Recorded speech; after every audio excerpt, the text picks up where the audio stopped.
अस्सलाम वालेकुम, this is गुलिनर्गिस और आज हम देखेंगे साइनोसॉइडल करंट्स को।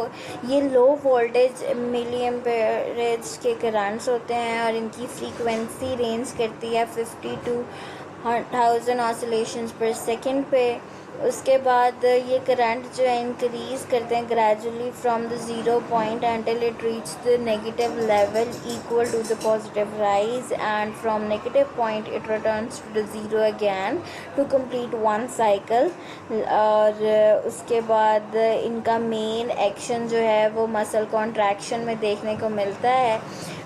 ये स्टिमुलेट करते हैं वीक और पैरालाइज्ड मसल्स को, और टू अवॉइड इंजरी हमें स्टिमुलेट नहीं करना चाहिए मसल को beyond limit of fatigue, as fatiguing muscle will show slow response, या आपने इसमें कॉशन यूज़ करनी है। उसके बाद इंक्रीज़ करता है सर्कुलेशन को, स्ट्रेंथ को, न्यूट्रिशन को और मेटाबॉलिज्म को मसल के, और मसल कॉन्ट्रैक्शन जो है प्रोड्यूस होती है mechanical massages effect and help in movement of venous blood lymph and exudate from the tissue.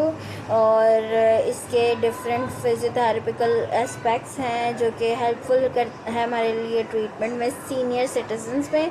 उसके बाद such therapy help in improving circulation and drainage of the tissue, जो कि पीछे हमने पढ़ा। उसके बाद delivery of nutrition and carry waste products of the cell away from it. उसके बाद एट्रीब्यूट करता है help in tissue healing.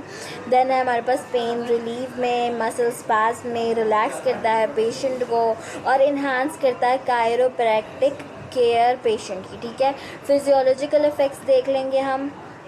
All contractile currents have their primary effects that affect the exercising, toning and massaging of this muscle tissue।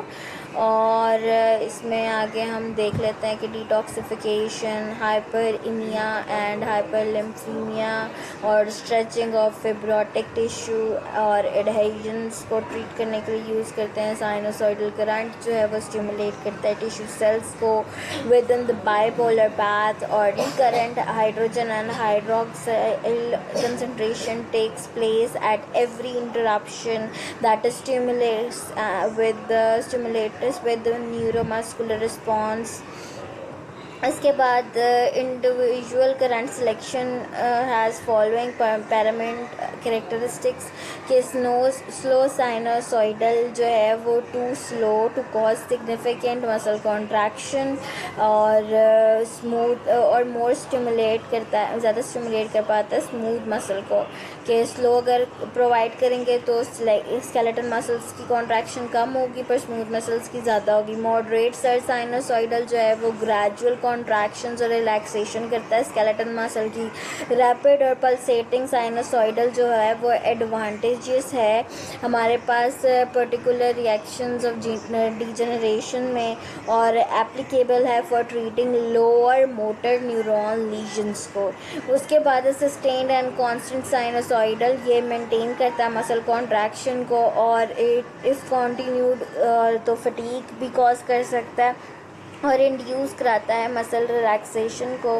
और primary benefit ये है कि reduce करता है स्पैज्म को, और एसोसिएटेड है पेन के साथ लोअर बैक सिंड्रोम।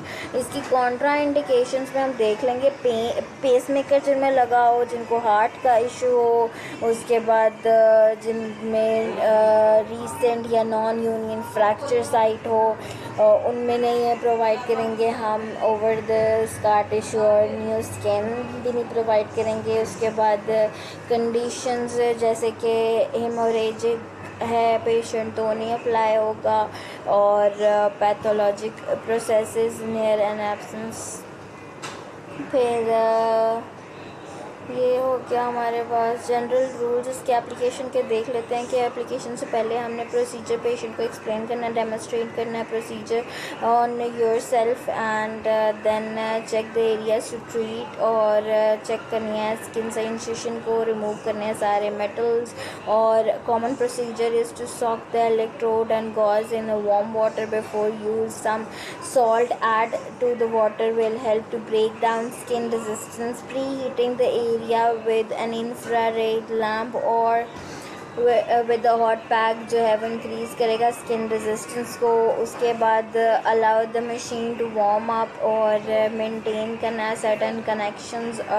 उसके बाद use thoroughly moist and ionized pads unless dry chemicals are used. Place the pad over the appropriate motor point, ठीक है, मोटर पॉइंट के ऊपर.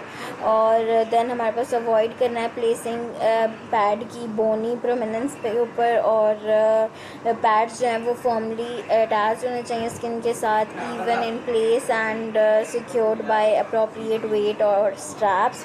इंक्रीज़ करना है करंट स्लोली और कंफर्टेबल टॉलरेंस तक ही लेके जाना, उससे ज़्यादा नहीं. और प्रोलॉन्ग नहीं करनी थेरेपी और अब नॉर्मल मसल्स की फटीग पॉइंट पे. उसके बाद है if the patient complains about discomfort और एनी अदर रीज़न तो हमने डिसकंटिन्यू कर देनी है. और अगर आपको सिम्टम्स साइड इफ़ेक्ट्स नज़र आ रहे हैं तो भी इसको डिसकंटिन्यू कर देना है. So this was for the sinusoidal current and inshallah we will be doing dynamic current in the next session. So do keep it updated with yourself and you will inshallah be learning the low frequency current in steps. So this was all for today. Have a nice day. Allah